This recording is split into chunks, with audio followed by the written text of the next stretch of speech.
Petit résumé de la dernière fois. Nous retrouvons Ewin Ronflet, Sébastien Preil et Sandrine Pugieux dans une nuit pleine d'action. Après avoir retrouvé et perdu sa mère, Sébastien se retrouve à nouveau dans la ferme des Ronflets avec son père, Laurent Preil, et Alice Ronflet, la mère d'Evelyne. Tous les cinq sont en pleine discussion, s'engueulent au sujet des potentiels mensonges de Laurent, de pourquoi Julie Preil, la mère de Sébastien, était là, mais surtout tout cela finit avec les enfants envoyés dans leur chambre pour attendre un lendemain plus calme peut-être. Mais le matin n'apporte pas plus de calme que la veille, les questions sont toujours là. Aussi, la mère de Sandrine Pugieux va venir dîner ce soir-là alors qu'elle ne le fait jamais et révéler à sa fille, Sandrine, l'histoire de sa grand-mère et de sa propre mère, sur le fait que peut-être que tout cela n'est pas si noir, et que Claude Ronflet enquêtait aussi sur ce qu'avait fait la grand-mère ou la mère de la mère de Sandrine, ou la grand-mère de Sandrine. Tout cela se lie dans un passé pas si lointain. Pendant que Sandrine dîne avec sa mère, Sébastien va manger avec son père. Celui-ci lui révèle que Laurent lui-même fait partie d'un groupe, du Temple défenseur de l'humanité depuis tant et tant de siècles, et que Sébastien un jour, s'il est assez courageux, en fera aussi partie. Quant à Evelyne, elle aussi, elle va passer une soirée intéressante avec sa mère Alice, qui va lui révéler que elle veut rester au Châtelard, travailler au Châtelard, vivre dans la ferme de son père, et qu'elle a rencontré Laurent Preil il y a peu de temps finalement, juste après le décès de Claude. Et c'est ainsi qu'après une soirée pleine de rebondissements, de découvertes et de partage, les enfants vont se réveiller ce beau matin du mois d'août. Que faites-vous donc ce matin-là, alors que la veille a été riche en découvertes, devrais-je dire? Vous vous réveillez quelques croissants, peut-être, devant la ferme des Ronflets, comme j'ai envie de dire comme à l'habitude, parce que nous sommes bientôt au 15 août, il fait chaud, un peu peut-être au loin vous entendez le tonnerre, les orages du 15 août vont bientôt arriver sur le sud-ouest, alors que vous êtes peut-être prêtes et prêts à débriefer. En tout cas, au loin, assez loin, de l'autre côté de la Nier, vous entendez le bruit des tractopelles qui vont commencer, mais encore une fois, c'est le début des travaux, bien entendu. Vous pourrez profiter des temps calmes si vous souhaitez y retourner, bien sûr. Mais il fait jour, il fait pas nuit. Que souhaitez-vous faire ce jour? Je pense qu'on va prendre le petit-déj ensemble, hein, pour débriefer un peu des repas. Ouais, moi je vais comme d'habitude m'incruster chez les Ronflets.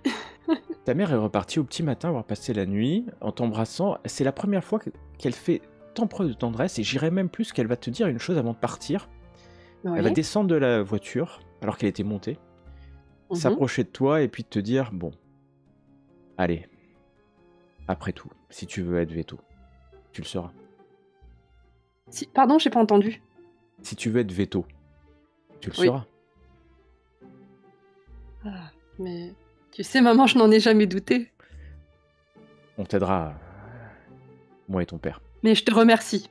Je te Et remercie, puis, maman. alors que tu dis ça sûr de toi, du haut de tes 14 ans, elle va remonter dans sa voiture et penser te faire une bonne surprise, mais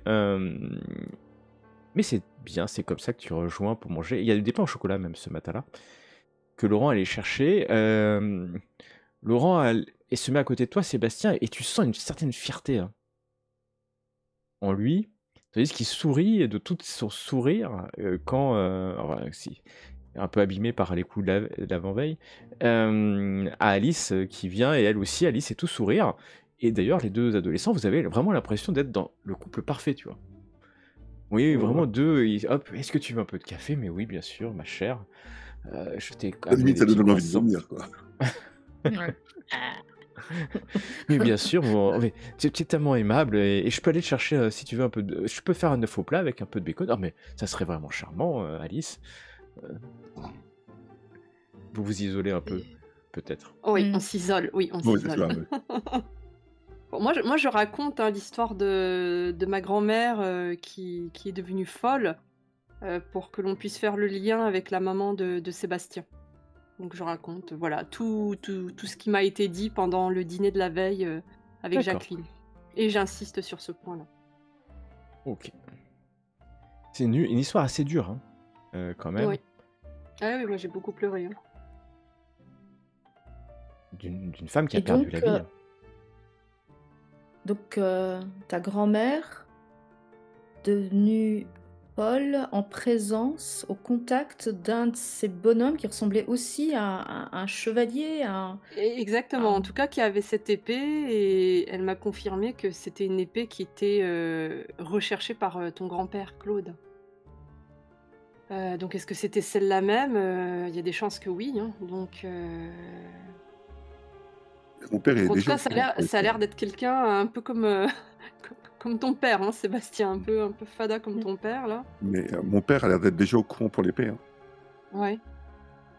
Comment ça, il est au courant? On lui en a jamais Mais je sais parlé? pas, il m'a dit qu'il savait qu'on avait trouvé une épée, qu'on avait trouvé une épée. Il nous a fait Voilà, espionner. il est dans une sorte de je sais pas, il nous a dit qu'on était des protecteurs, que voilà, enfin, il y avait une histoire de chevalier, enfin, un truc complètement, sorti de nulle part, quoi. sorti de nulle part, mais que lorsque tu le mets en relation avec ce qui s'est passé avec mon grand-père ou ce que mon grand-père cherchait ou faisait, Mmh. oui, ça sort, c'est comme dans une histoire, dans un livre, mais ça commence à prendre forme. Regarde, mon grand-père aussi, il avait trouvé des pièces en métal, qui finalement et vous savez ce qui s'est passé? Bah, c'est Laurent qui a proposé à ma mère, qui lui a donné le contact pour, l'antiquaire ou ce que c'est, qui ont récupéré toutes les affaires de grand-père, tout ce qu'il avait cherché, trouvé, tout ce qui était dans son bureau. Et là-dedans, il y avait aussi des pièces en métal, une chaîne noire, toute noire, un bouclier avec des chevaux dessus. Tout s'entrecoupe, toutes ces histoires. Mmh. C'est quand même un endroit très particulier ici, hein. Parce qu'avec tout ce qu'on a vécu, ne serait-ce que nous, entre, la découverte de l'épée, la rencontre des gitans là, des bohémiens, l'accouchement de la gitane et du cheval et de la jument à la source, on a failli tous mourir. Oui. Ouais. Heu, c'est quand même interrogeant quand même, non? Le laboratoire, de Oui. Mémé Pinot. Et les créatures quand même! Vous vous souvenez de Mmh. cette espèce de poisson et Ah le moi je l'ai pas alors vu. il y a que toi qui l'as vu, Ouais. Evelyne? Moi j'ai La pas vu, non. créature bizarre, mais bah, le poisson on l'a tous vu, l'espèce de La carpe carpe. géante avec les yeux globuleux, oui. Et par contre on n'a pas vu la créature, rencontrée par, Evelyne. On pourrait Ouais. tous on pourrait tous se poser la question de enfin, on n'a pas à se poser sur la question sur l'étrangeté du lieu quand même. Non. Mais qu'est-ce que On a ton quand père même, on est quand même dans un lieu enfin, où les légendes sont devenues un peu réalité, quoi. Mmh. et ton Mmh. père, qu'est-ce qu'il vient chercher ici finalement? J'en sais pas plus. Il dit qu'il protège, il est là pour protéger, mais protéger qui? Protéger quoi? J'en sais pas vraiment plus et Des ronflets? Parce que s'il doit s'occuper des ronflets, c'est comme si c'était nous alors c'est ma non, famille? non, non, Les non, non, il a les gens en pas danger? spécialement Non les dégonflé, mais je pense qu'effectivement, alors sous réserve de plein de choses, par rapport à ce qu'on a vu, ce qu'on a vécu et cetera, mais il serait tout à fait possible de penser qu'il y a 2 camps qui voilà, il y a enfin, mmh. c'est super bizarre, hein. Enfin, c'est pas explicable, quoi, comme si, on avait une sorte de d'endroit, on va dire, j'ai employé un mot que j'aime pas, magique ici et que, Oui. il y avait, heu, des, heu, des personnes, qui pratiquent la magie, comme Mémé Pinot, hein, des endroits où il y a de la magie, comme la source qu'on a trouvée et de l'autre côté, des personnes qui essayent, de faire en sorte que cette magie, ne, N'apparaissent pas. prennent pas pouvoir sur, enfin, dans la région. Mhm. En tout Bizarre quand cas, même. j'ai montré le papier. Montré le papier qu'on avait trouvé vous savez, le genre de casse-tête que mon grand-père avait laissé dans le salon et qu'on avait réussi à percer. J'ai montré le papier à ma mère et elle m'a confirmé que grand-père cherchait la loggia, la fameuse loggia. La Ouija, ouais.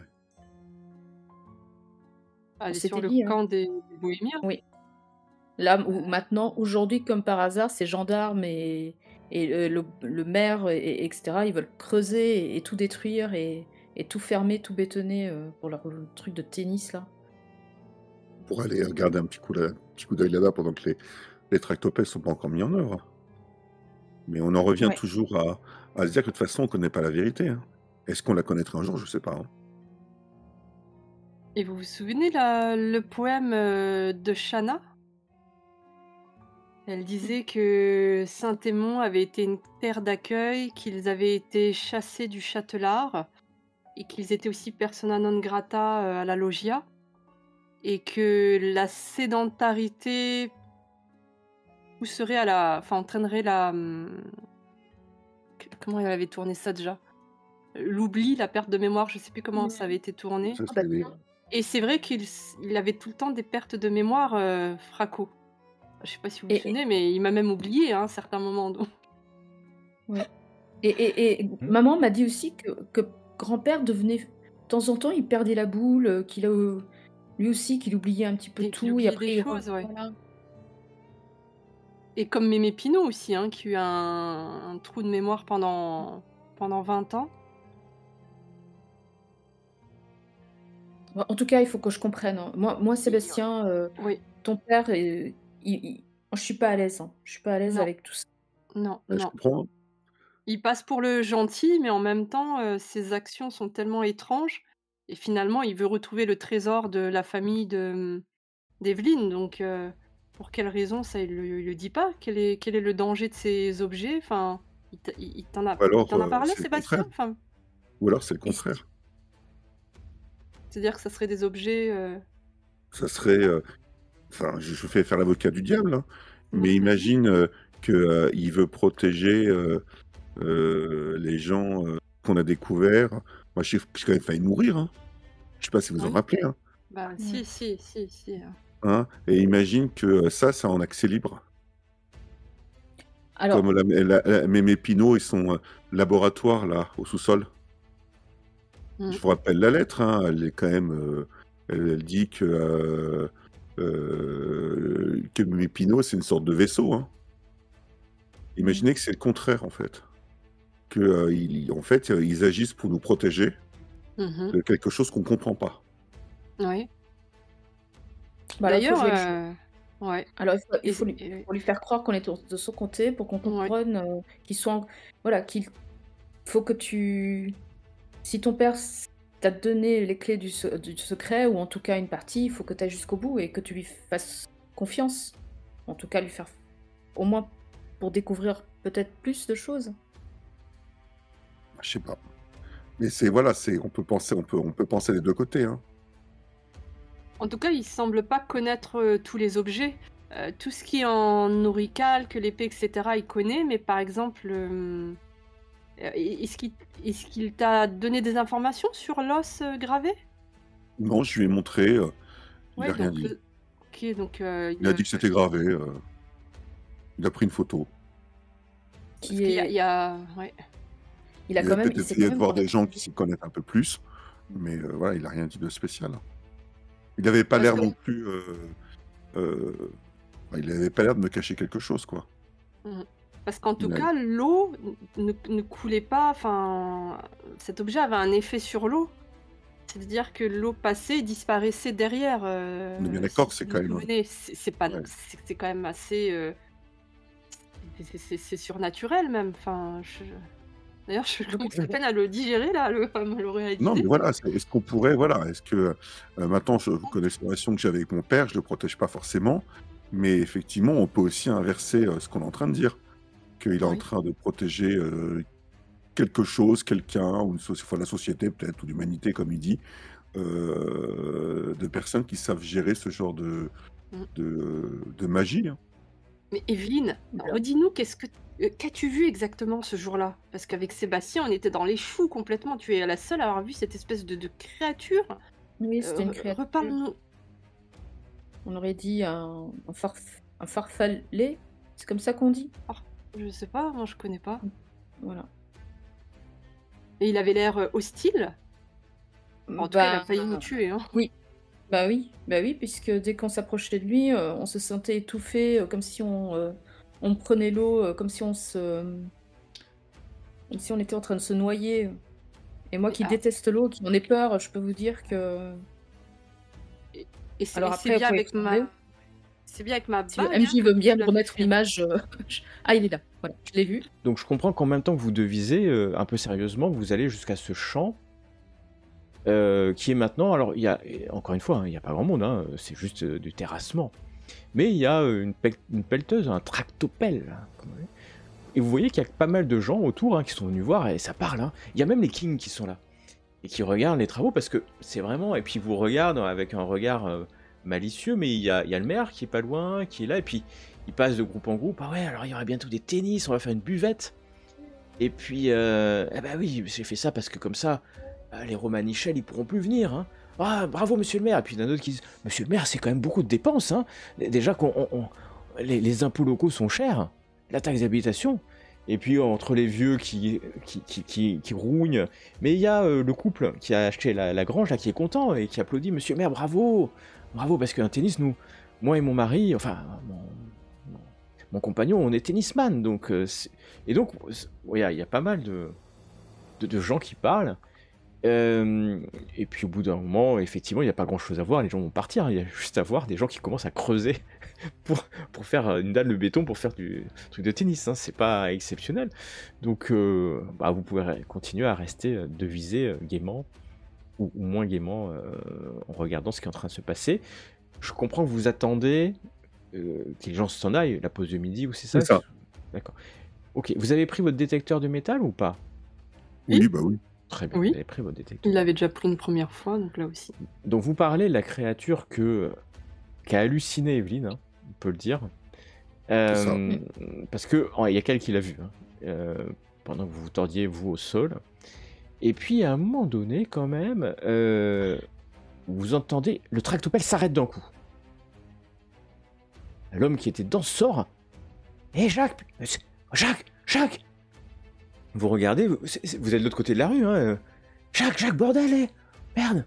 Jacques, vite, merde. Jacques. Et là, il y a un autre ouvrier qui s'approche. Qu'est-ce qu'il y a? Putain, merde. Didier, il faut appeler Didier, hein. Faut appeler Didier, regardez. Non, regardez. Et il regarde le trou qu'il est en train de creuser, en fait. Et nous, on regarde aussi? Vous vous Oui. approchez. Oui. Vous approchez du trou. Et alors, vous traversez la route, hein. Et en fait, il y a les deux ouvriers là qui sont en train. Didier, Monsieur le Prince. Il s'appelle le Prince, Didier le Prince. Venez vite. On a un problème. Et vous approchez dans cette cacophonie et vous voyez en fait que vous traversez donc la route, vous approchez dans le chaos ambiant, vous passez la tête, 3 têtes qui se au-dessus de ce trou hein, creusé, et vous allez voir 2 mains sortir de la terre. Vous ne pouvez pas vous empêcher un petit mouvement de recul quand même, et savoir pourquoi les hommes du chantier sont excités, on peut le dire. Les mains sont recouvertes de terre comme ça, et à ce moment-là, il y a un homme un homme sur le chantier. Reculez, il faut pas que vous voyez ça, les enfants, faut pas que vous voyez ça. Et il y a certainement le patron là, Didier du Prince, le prince qui s'approche. Oh là, l'enfer. Il faut appeler la police, la gendarmerie. Et tout le monde s'excite, il faut appeler, mais personne ne fait rien, et les gens qui courent, hein, et vous êtes au milieu, ils vous ont repoussé un peu, mais pas tant que ça, puis jusqu'à ce que, quand même, vous voulez faire quelque chose de particulier, dites-moi si vous voulez faire quelque chose. est-ce que sur les doigts, il y a une chevalière? Non, il n'y a pas de chevalière sur les doigts. Vous n'avez pas eu le temps de voir les Ah, chevalières. Mais tu peux Alors, descendre en c'est dessous si tu plutôt veux. des mains féminines ou masculines? T'as pas eu le temps, tu regardes, t'as l'impression, tu viens, tu te rapproches un peu à nouveau, et tu vois que Didier, Ouais. là, le chef de chantier, il descend dans le trou en fait. Hein. Il faut aller voir. Et toi, tu le vois descendre. Alors il y a encore les enfants, faut se reculer. Il y a encore, il y a encore. Et puis Elles sont de quelle couleur, ces mains? bah, elles sont recouvertes de terre en fait. Elles sont noires marron de terre, j'ai envie de dire, noires de terre. Clairement, Sébastien, il pense que c'est une statue. Hein.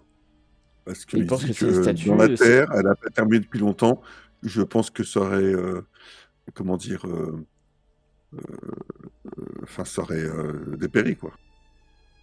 C'est possible. Et d'ailleurs, le chef de chantier s'approche et il se retourne. Ah les gars, mais non, c'est une statue. C'est une statue, les Tu gars. vois? Et merde, les travaux vont s'arrêter. Et là, il regarde autour pour voir s'il y a des témoins en fait. Vous voyez, regardez autour. Il voit que vous êtes là, qu'il y a 2 mecs en dehors des champs, peut-être 2 paysans du coin qui sont là. Ah merde. Et là, il se dit putain, merde. Autrement, la statue, vous imaginez où elle serait passée.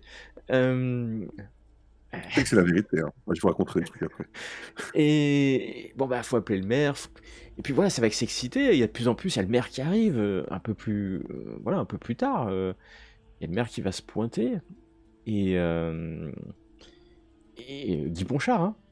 Et puis il s'approche, et puis il lui descend. Il commence à y avoir de plus en plus de monde. Puis même, vous voyez, il y a qui est là? Il y a Pierre Nance, Robert Dulin, il y a Marcel Tuile, il y a même Hamid qui est là, Micheline, Serein, puisque. Ah, et puis tout le monde regarde ça. Oh là là, regardez, il y a une statue. Il y a Guy Ponchard qui s'approche. Une statue? Une statue, il descend. Mais ça. Mais nous allons pouvoir faire un musée plutôt. Un musée. Un musée. C'est mieux que les sites archéologiques. Hein. Monsieur le C'est maire, mieux un musée. que le terrain de tennis. Ah oui, il y aura tous ces touristes là, des masses de touristes qui vont arriver. Et oui, alors, ben, ça va être génial. Et alors, ça va durer des heures hein, comme ça. Puis il y a même des gens qui vont venir avec de quoi manger. Et puis il y en a un qui, avec sa pelle, un mec du chantier, qui enlève un peu plus de terre jusqu'à ce que Guy Ponchard dise attendez, moi je connais, il faut appeler la préfecture. Mais peut-être qu'on pourrait s'appeler parce que c'est romain. Regardez, c'est une statue romaine parce que c'est effectivement le corps d'une vestale. On pourrait s'appeler Saint-Aimon la Romaine. Ça serait quand même plus classe. Ah oui, monsieur Ponchard, Saint-Aimon. Et puis, bon, les gens vont et viennent. Ça devient l'attraction, hein, que ça soit bien clair. Il y a tout le village qui va passer pendant la journée, vous empêchant vraiment de vous balader avec votre détecteur de métal. Hein. Que ça soit clair, c'est pas facile. Et puis, alors que la journée passe, en fin de journée, vous allez voir arriver un véhicule, une espèce de berline. Et puis un mec qui va descendre, un homme chauve comme ça, les cheveux un peu mi-longs, des lunettes, et il met des bottes. Ah oui, oh mais ça doit être l'Esper, ça doit être l'Esper. Et puis vous voyez un cinquantenaire, peut-être 40-50 ans, qui s'approche, il a une mallette comme ça, il ouvre sa mallette, tout le monde le regarde, il a des petits plumeaux, tu vois, petits plumeaux, et descend comme ça, il commence. Et il sort du trou au bout d'une demi-heure. Monsieur le maire, chers concitoyens, j'ai l'honneur de vous faire part d'une découverte quand même importante. André Carin, responsable de la direction régionale des affaires culturelles, mais aussi archéologue, amateur à mes heures, et esthète aussi. J'ai l'honneur, monsieur le maire. Alors le maire, il sourit comme ça, il est aux anges, hein. Que cette trouvaille, cette invention, au titre de l'article 23 alinéa 5, en respect des prérogatives de l'État, je revendique les trouvailles au titre de la législation sur les monuments historiques, prescrit des mesures conservatoires et ordonne la continuation des fouilles sous l'égide de la préfecture. Je me permettrai donc, monsieur le maire, de faire que cette zone soit interdite à tout public jusqu'à ce que les personnes en charge et par conséquemment puissent s'occuper des affaires telles que le permet l'alinéa 23 bis du Code civil que je représente. Et monsieur le maire, vraiment, je veux vous dire, personne ne doit rentrer ici sous peine de poursuites pénales et civiles et juridiques, devrais-je dire, monsieur le maire. Alors le maire est il va un peu répondre comme comme André Carin. Ah, oui, en tant qu'officier de police judiciaire et maire de la commune, je vous m'engage par la présente à ce que personne ne rentre, hein, chers concitoyens. Il se tourne vers vous. Alors, vous êtes maintenant une trentaine, hein, peut-être une quarantaine, vous êtes au milieu. Et alors, les gens le regardent. Ouais, on va pas rentrer. Alors, ils sont tous à 1 mètre de la statue, hein, faut que ça soit bien clair. Et puis du champ où il y avait les bohémiens. Puis il y a quelqu'un, mais c'est pas les bohémiens qui ont laissé ça. Alors André Carin reprend, il s'enlève les cheveux qu'il n'a plus hein, sur le crâne. Ouais, ah non, monsieur, je me permets de vous dédire, en tant que spécialiste, hein, il n'y a pas besoin de carbone 14. Hein. Je sais que vous ne savez pas ce que c'est parce que vous êtes un peu locaux, hein, mais moi je sais ce que c'est en tant que directeur des affaires culturelles régionales. Non, nous avons affaire à une statue de Vestale, dite vestalienne. Je la situerai entre le 1er et le 3e siècle après JC, Jésus-Christ hein, de notre ère, pour vous, je tiens à préciser. Les enfants, regardez bien, parce que vous n'aurez pas l'occasion de voir une invention, une trouvaille comme ça.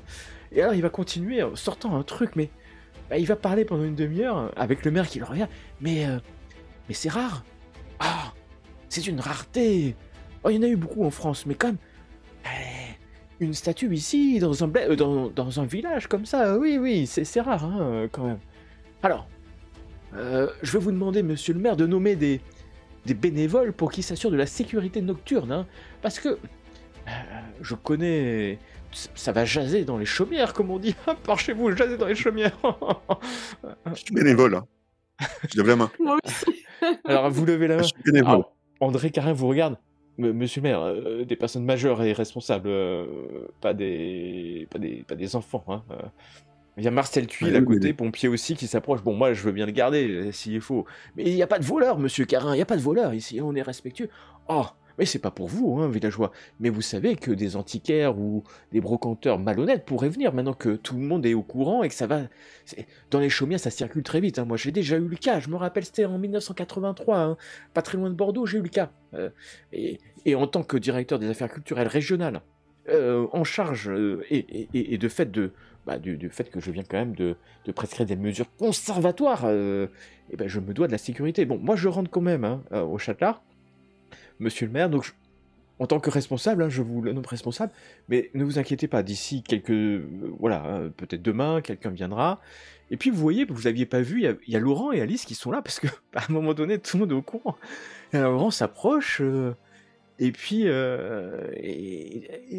dit à monsieur le maire, moi je veux bien garder aussi cette nuit, et puis il y a Marcel Tuile, puis il y a 2 autres, voilà. Et puis d'ailleurs, Laurent va serrer la main à André Carin. Est-ce qu'il fait le geste qu'il avait déjà fait avec les policiers? Tu regardes avec attention et tu vois exactement le même geste.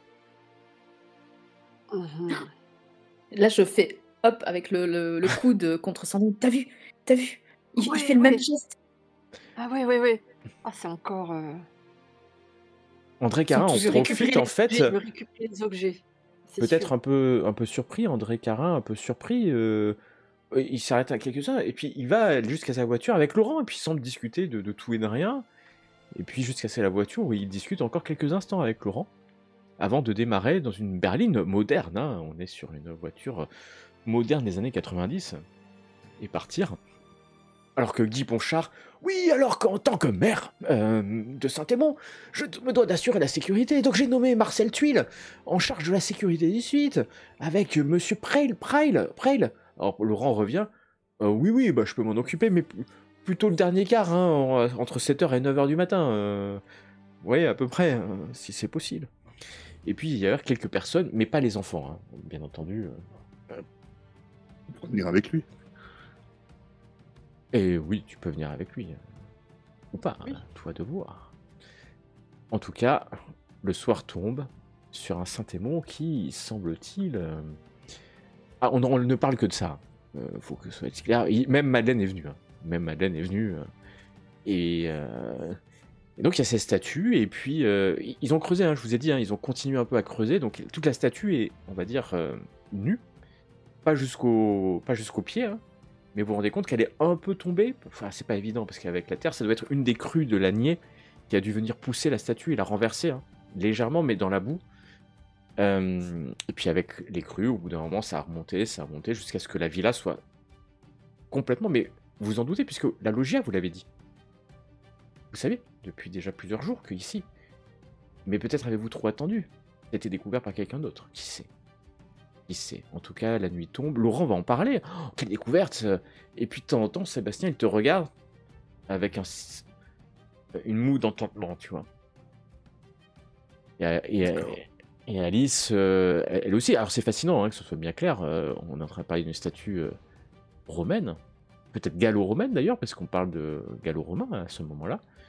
Et même si c'est qu'une statue, ça promet peut-être d'autres découvertes. Alors Laurent va se coucher tôt. Parce que demain à 7h, je dois y être, hein, pour assurer la sécurité. Alors vous pensez qu'à 7h, il fera jour. Hein. Il fera jour, ça c'est sûr. Ça c'est pour sûr, il fera jour. Et puis il va se coucher. Alice Est-ce aussi, qu'on on est... vous souhaite... Oui, Sébastien. est-ce qu'on essaie d'aller cette nuit, nous? Bah Qu'est-ce que t'en oui, penses? si tu nous... Bien sûr, si tu... Oui, oui, bien sûr. Lampe torche. Alors à On lampe va pas rester torche... là. Lampe torche, c'est le cas, et pour une énième nuit consécutive, pas consécutive, vous On faites va encore faire le le mur. mur.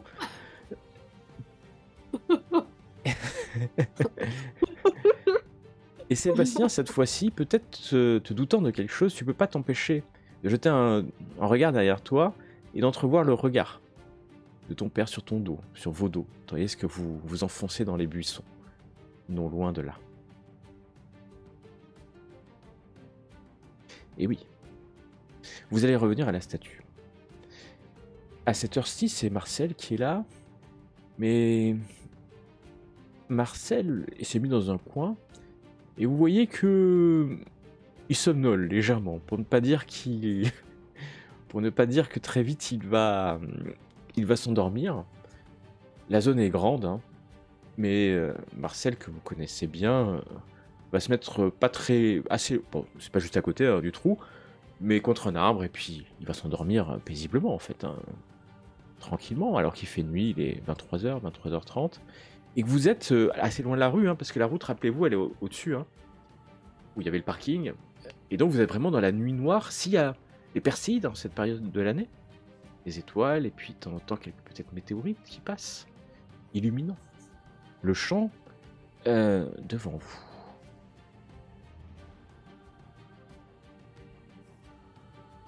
Et que faites-vous donc?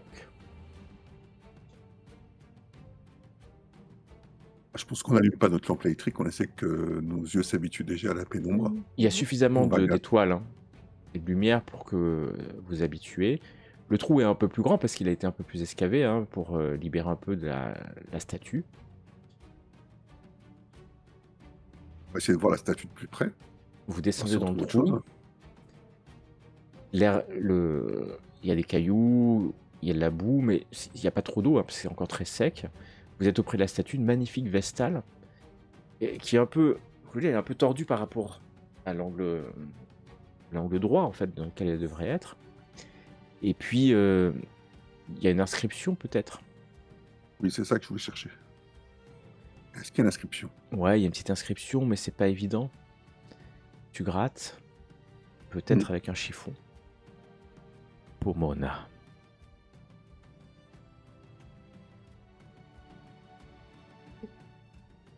Ah oui, c'est elle qui avait bâti. C'est vrai. C'était la nymphe. C'était. Ouais. C'est elle qui avait bâti cette villa romaine, je crois, de mémoire. C'est ce que vous Et dites. oui. Faudrait qu'on regarde dans le livre d'Evelyne aussi. Hein. Mhm. Ça va être intéressant. Alors tu l'as, ton livre, mais il faudrait quand même là pour le coup allumer une lumière, hein, pour pouvoir le lire, parce que c'est un livre, quoi. Vous pouvez ouvrir le livre, chercher Pomona, mais vous avez déjà cherché Pomona, hein. Écoute, j'enlève ma veste et en fait je couvre Evelyne avec ma veste, afin qu'elle puisse allumer une lumière pour pas qu'il y ait de lumière qui remonte du trou en fait. D'accord. Statue. On recherche statue. Voilà, on va dire. Tu vas chercher statue. Alors Pomona, t'as déjà cherché, hein, t'avais pas trouvé. Ouais. que ce soit clair. Par contre, est-ce que tu vas trouver... Eh Oh ben, la brouette de dés. Ouais.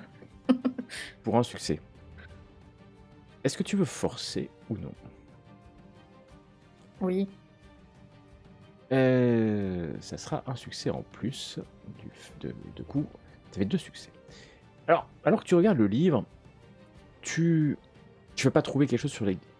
Mais maintenant, sur ça, hein, et tu dis qu'à l'école, vous avez vu les villas gallo-romaines, puisque c'est au programme de 3e. Pour le brevet, d'ailleurs, peut-être. Si on a le brevet, l'histoire géo au brevet. Et tu vas te rendre compte qu'on mettait les statues à l'entrée. Pour annoncer qui est finalement, que pour peut-être célébrer la personne. À l'entrée pas de la propriétaire, mais de la villa. Le fondateur ou la fondatrice. Et donc vous devez être à côté de l'entrée, quelque part.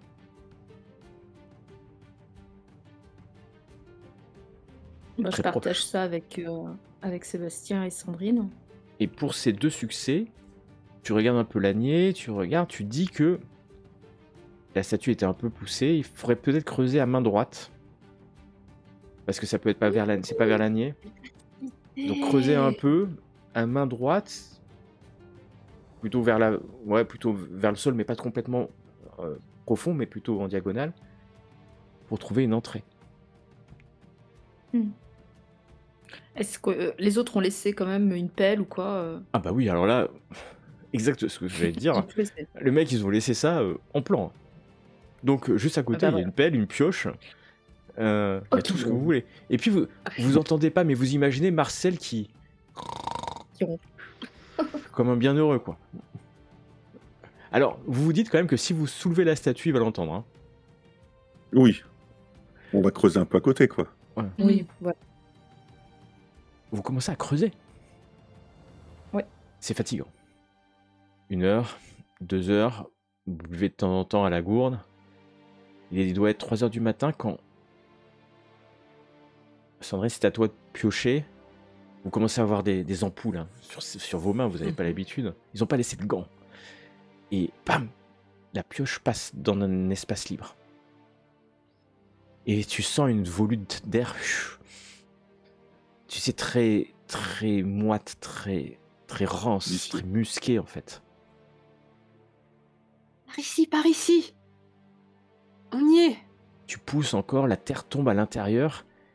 Tu vois que, ouais, il y a un petit passage qui est en haut, en fait. Avec votre lumière, vous passez, vous avez creusé et il y a la terre en dessous et vous êtes en haut d'une porte. Et si vous vous laissez glisser, vous voyez qu'il y a la terre qui rentre dans un couloir et qui descend en fait. Vous êtes au-dessus hein, de la villa en fait. La statue a dû être poussée en fait par les flots. Et tu creuses suffisamment pour que des adolescents puissent passer. Si vous Bien, le les souhaitez. petits. 3h30, 4h du matin, vous entendez somme toute, quelqu'un arrive. Et Marcel, c'est mon tour, hein. Tout s'est bien passé. Oh ouais, l'ami, je dormais pas, hein. Je dormais pas. Je fermais juste les yeux parce que... ouais, après, ça fatigue d'avoir les yeux ouverts. Bon, allez.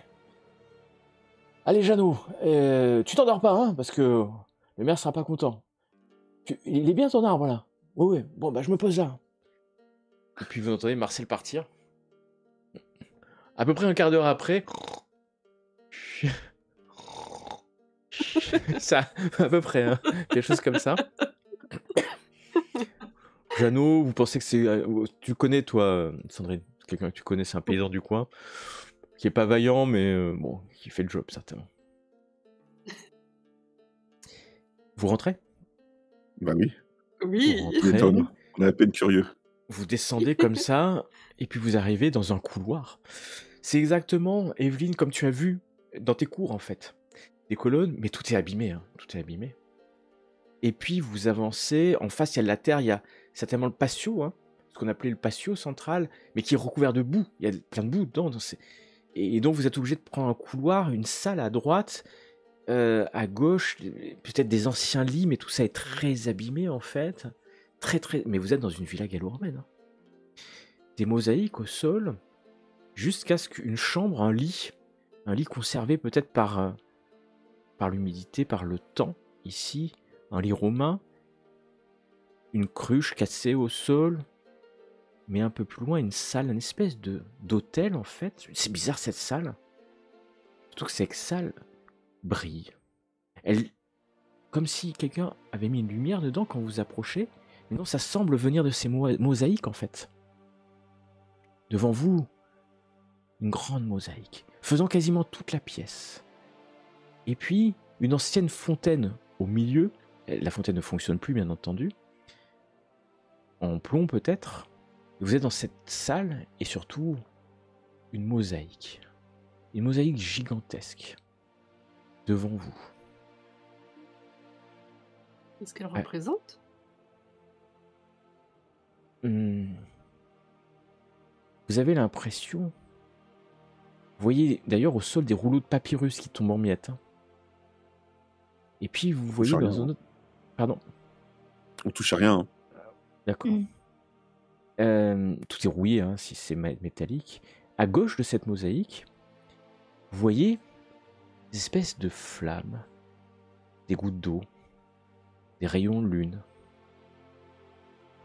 de la terre certainement, et des courants d'air stylisés, qui ont l'air de, dans cette mosaïque, de façonner les montagnes, de façonner les mers, de façonner les îles, la terre. Vous voyez que ces formes élémentaires font jaillir des sources, s'envolent dans le vent, se jouent de flammes et de volcans gigantesques. Ils sont stylisés de telle sorte que vous avez l'impression d'avoir devant vous des représentations divines. D'ailleurs, en arrière-plan, vous voyez que des humains semblent les révérer. Alors que certains de ces éléments, de ces êtres élémentaires, semblent être à part. Bizarrement. Vous avez du mal à comprendre, mais peut-être est-ce une religion ancienne, même si dans les cours d'histoire gallo-romaine ou romaine, ça ne vous dit pas grand-chose. Mais c'est peut-être lié à des dieux, effectivement. Au centre, les humains sont rassemblés, parce que c'est clairement des humains, alors que les autres c'est des êtres élémentaires, sur une immense île. Ils sont sur une île, vous voyez une île stylisée. Et vous voyez que ces dieux, hein, ces éléments sont leurs maîtres. Les humains travaillent pour ces êtres d'éléments. Vous voyez que ces êtres élémentaires tiennent école pour des humains qui sont en cercle autour d'eux. Vous voyez, comprenez bien que les humains sont en train d'apprendre de ces êtres élémentaires. Et vous voyez aussi, à côté, que ces êtres élémentaires examinent ou utilisent les humains. Vous savez pas trop comment, vous n'avez pas l'impression de comprendre, mais oui, vous avez l'impression qu'il les dissèque à un moment donné. Et à un moment donné, vous voyez un groupe d'humains qui regardent vers les cieux sont stylisés.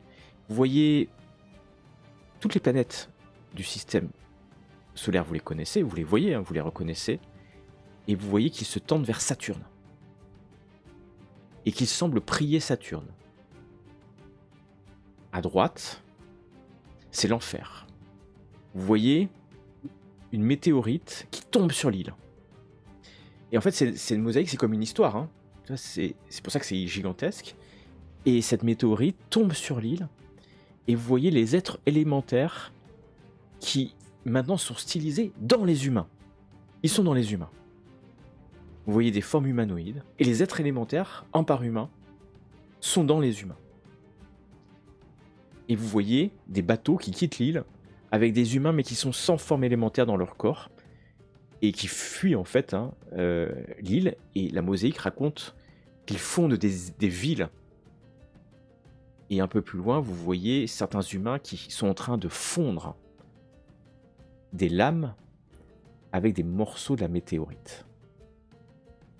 Et vous voyez aussi que ces humains transpercent le corps d'autres êtres humains dans lesquels sont les êtres élémentaires.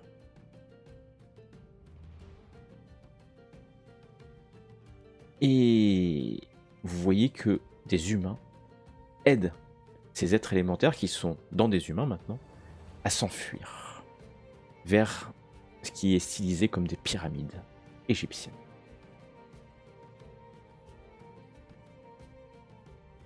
C'est magnifique, c'est stylisé, et ça brille. Ça brille de sa propre lumière, vous n'avez même pas besoin de les éclairer. C'est impossible que ça brille. C'est phosphorescent peut-être.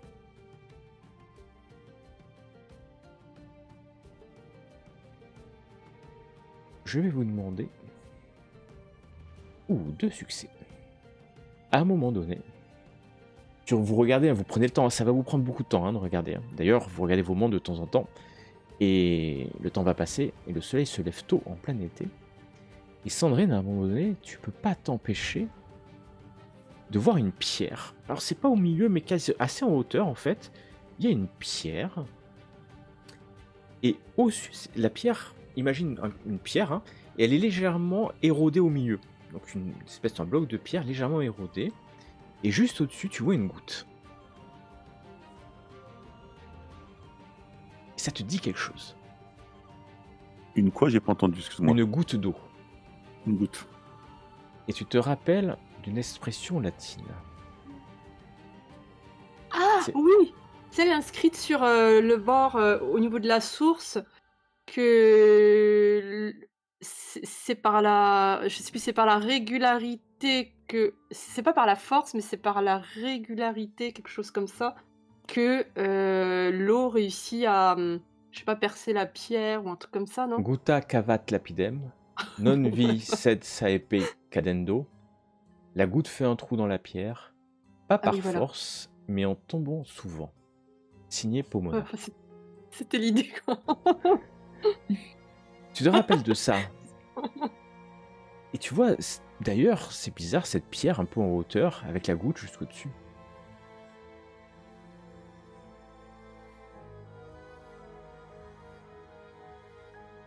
Que faites-vous? Rentrez-vous à la maison? Non. Je pense qu'on voit pas vraiment le temps passer là en fait. Non, non. Rentrez-vous à la maison, que faites-vous? Parce que vous êtes devant cette mosaïque, il vous faudrait des jours et des jours pour l'analyser en détail, parce que vous avez l'impression que c'est tellement détaillé. Et ça remplit vraiment tous les murs d'une pièce, donc imaginez, Mais il faut chaque détail, même les hommes sont dessinés à la perfection à la mosaïque. il est Est-ce qu'on quelle a un heure? Kodak jetable avec nous? Ouais. Est-ce que vous avez, pardon? Un Kodak jetable? Non. Non. Je m'en doutais, mais j'ai préféré demander. Mais il est quelle heure là exactement? Tu regardes ta montre, pas il de est 4h du matin. 4h30. Ah, ça va. Vous êtes fatigué. Mais le j'ai soleil juste peur d'une se chose, lève vers 6h. Ouais, c'est qu'on nous attrape sur Ouais, si place, on nous attrape, on qu'on ne peut plus découvre, revenir. voilà, et qu'on découvre aussi facilement l'entrée. Parce que là, on a fait un trou, donc c'est à découvert, etc. L'idée, c'est quand même de ne pas faciliter l'entrée à quelqu'un d'autre. Tant qu'on Non, bah non. tant qu'on ne sait pas ce que c'est, à quoi ça sert, etc. Donc je me Essaie de tâte. remettre les choses en place, est-ce que tu veux? Ouais. Oui, voilà. Je me tâte. Il va vous faire temps- des heures il va vous faire des heures pour mettre les choses en place. Est-ce que vous allez y arriver? En plus, vous avez fait un trou maintenant, donc il faut remettre la terre. Enfin, vous n'êtes pas des. Mais vous pouvez, bien entendu. Vous faites demi-tour et vous repartez, c'est ça?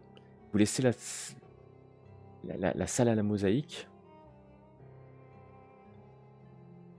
Bah, qu'est-ce qui pourrait nous aider à comprendre tout ça? Le père de Sébastien?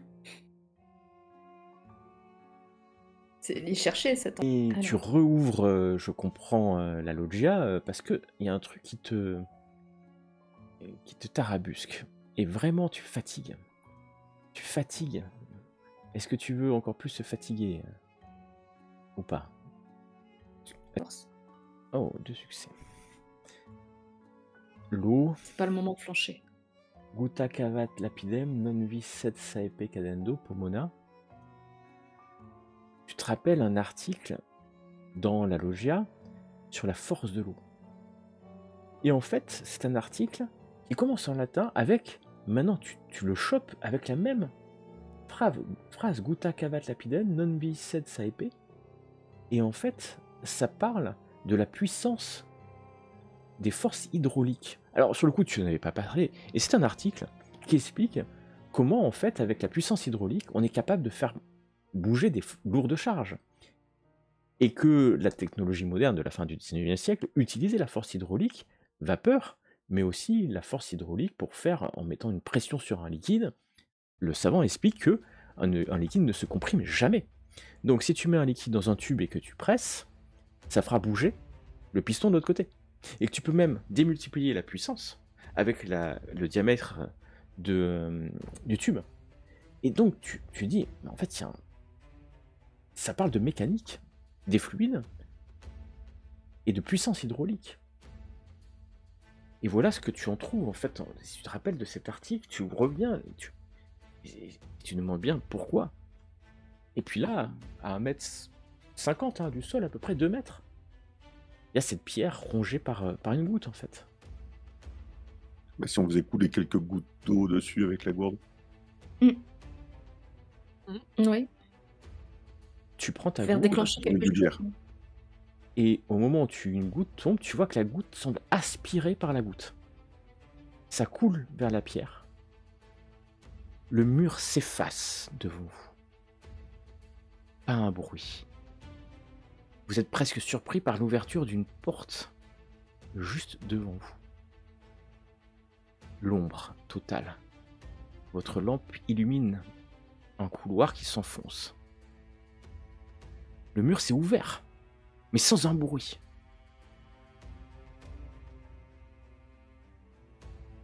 Que faites-vous? On va y aller, hein. Bah oui, avec des gosses, quoi. On a 3 heures devant nous. Quoi. 3 heures. Vous rentrez? Et de toute façon, c'est Laurent alors qui arrive après. Vous rentrez? Oui. Sébastien, tu portes ton sac à dos, hein. Quand vous rentrez, Oui. Evelyne, tu es juste derrière Sébastien. À un instant donné, tu vois comme un fil bleu qui vient jusqu'au sac à dos de Sébastien. Un instant, tu as eu l'impression d'un fil qui venait jusqu'à son sac à dos, qui a disparu. Et puis un instant d'après, Ça- tu as l'impression dans un clignement d'œil de le voir. Vous êtes rentré dans le couloir. Il y a comme un faisceau de lumière, un truc bleu qui vient de toucher ton sac à dos. Prends l'os, sors l'os. Je pense qu'il y a quelque chose là. Sors l'os du sac à dos. Tu vois, il n'y a rien de particulier. Mais si, à un moment donné, tu vois comme un clignement, comme une petite lumière bleue, un instant autour de cet os. Mais c'est vraiment un clignement d'œil, hein, que ce soit bien clair. Hein. Ça dure un bref instant, presque une illusion. Et après, à nouveau, rien. Mais vous êtes rentré dans le couloir. Hein. Et puis peut-être quelques minutes après, enfin, ça dépend combien de temps, à nouveau. Même Sandrine, là, tu le vois, maintenant que tu es concentré hein, sur l'os, Mhm. tu vois comme s'il clignotait en bleu, mais vraiment, c'est tellement imperceptible que vous pourriez penser que c'est juste une illusion d'optique, en fait. Par contre, moi, du coup, le bleu, ça me rappelle le bonhomme, la créature que j'ai vue près de l'eau. Hein. C'était la couleur. Oui, c'est du bleu. C'est du bleu. Moi, Est-ce que vous continuez? Vous faites marche Ah oui, on arrière? continue, hein. Vous continuez. Vous enfoncez jusqu'à ce que vous arriviez dans une pièce. Une pièce remplie de parchemins. Des parchemins de papyrus. Mais tout est sec. Tout est intact ici. De l'autre côté du passage, une porte et vous semblez voir des étoiles là-bas. Une lumière fantomatique illumine cette pièce alors que vous rentrez. Lumière qui ne vient de nulle part, comme si elle l'illuminait par elle-même. C'est impossible d'ailleurs, ça vous pose des questions. Pourquoi une lumière comme ça semble venir des murs, des livres même, et des ouvrages par dizaines, par centaines, une amphore et un verre. Comme si, il y a quelques heures à peine, on buvait encore un verre là, en lisant un ouvrage. Des dizaines de livres, des centaines d'ouvrages. Je regardais Evelyne, il faut mieux pas toucher à mon avis. Oui. Hein. Par contre, mais je m'avance, je touche pas, mais je commence à regarder, à essayer de comprendre dans quelle langue ça a été écrit. Si j'arrive Latin, tu vois à des inscriptions en déchiffrer. latin. Vous sentiez un courant d'air depuis que vous étiez rentré, et à un moment donné, ce courant d'air s'arrête. Alors que c'est du latin essentiellement, du grec, d'autres langues, c'est très vieux. Vous vous demandez comment. C'est une bibliothèque enterrée déjà, vous êtes en dessous de la loggia, dans la dans la pierre brute. Et puis au fond, cette porte, cette forte, vous avez l'impression qu'il y a des points lumineux derrière.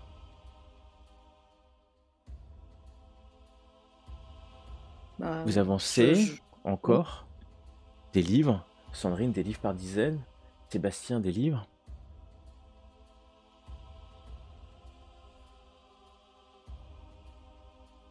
Alors vous l'avez trouvé. Bravo.